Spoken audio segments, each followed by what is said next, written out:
আমি কে, কোন দল করি, কোথার থেকে এসেছি, এটা বড় বিষয় না। বড় বিষয় হচ্ছে জুলাই সনদকে আমরা সমর্থন করি।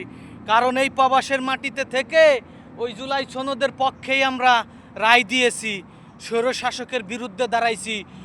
স্বৈরশাসককে, ফ্যাসিস্ট সরকারকে আমরা অসহযোগিতার আন্দোলন করেছি। প্রবাসীরা, রেমিটেন্স যোদ্ধারা সমস্ত জুলাই যোদ্ধাদের সাথে সমর্থন জানাইছে। সেই জুলাই সনদকে নিয়ে যারা রাজনীতি করবে, জুলাই সনদকে যারা অস্বীকার করবে, জুলাই সনদকে যারা ব্যর্থ করার চেষ্টা করবে, সে যদি আমার বাপ হয় আমি তাকে চিনি না, সে যদি আমার মা হয় আমি তাকে চিনি না। জুলাই সনদের পক্ষে এখনও অটল দাঁড়িয়ে আছি, এটা যে সরকারই হোক না কেন। যদি জামাত জুলাইয়ের বিরুদ্ধে থাকে, জামাতকেও চিনি না। যদি বিএনপি জুলাইয়ের বিরুদ্ধে থাকে, বিএনপিকেও চিনি না।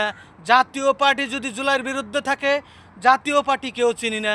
এনসিবি, জাতীয় নাগরিক পার্টিও যদি, এনসিবি যদি জুলাইয়ের বিরুদ্ধে থাকে, এনসিবিকেও চিনি না। জুলাইকে বাস্তবায়ন করতে হবে, জুলাই সনদকে মেনে নিতে হবে। এটা এদেশের 70% মানুষের গণভোটের আস্থা।